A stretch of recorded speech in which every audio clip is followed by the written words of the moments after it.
Qui n'a pas rêvé de découvrir la fontaine de jouvence, celle qui permet de rester jeune? À l'université Ben Gourion, située à Beersheva, dans le Negev, un chercheur a réussi à faire baisser pendant 1 mois de 3 degrés la température corporelle de souris, ce qui est selon lui une promesse de longévité.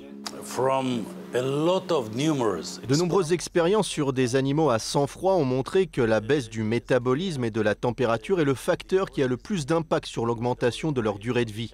Cela semble être valable aussi pour les animaux à sang chaud. Des chercheurs ont fait baisser la température corporelle de 0,2 degrés sur des souris transgéniques. Elles ont vécu environ 20% plus longtemps. Dans cette étude, menée conjointement avec le professeur Kashik Muradian de l'Institut gérontologique de Kiev, les chercheurs ont soumis les rongeurs à une atmosphère appauvrie en oxygène et plus chargée en CO2, afin de provoquer un ralentissement du métabolisme et une baisse de température. Les souris ont non seulement survécu, sans manifester de stress, mais leurs plaies ont guéri en 3 semaines contre 1 mois pour des souris placées dans une atmosphère normale. Si nous parvenons un jour à réduire le métabolisme et la température du corps chez l'homme, nous pouvons nous attendre à une augmentation importante de l'espérance de vie, mais également à une amélioration générale de l'état de santé tout au long de la vie, avec une fréquence bien moindre de maladies aujourd'hui courantes, comme l'obésité, le diabète, l'artérosclérose et les maladies neurodégénératives. Enfin, cela pourrait être la solution pour des voyages dans l'espace ou en sous-marin. Space traveling.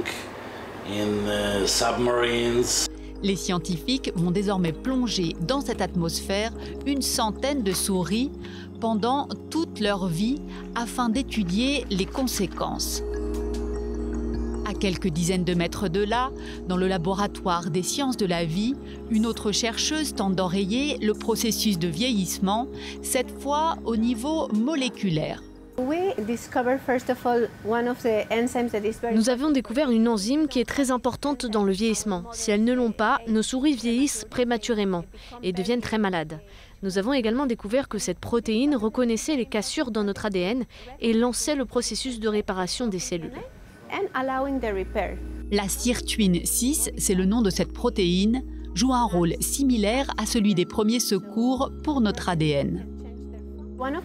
Maintenant, notre projet est de comprendre pourquoi cette protéine n'est pas produite quand nous vieillissons, en particulier dans les cas d'Alzheimer, et d'essayer d'encourager le corps à fabriquer cette protéine.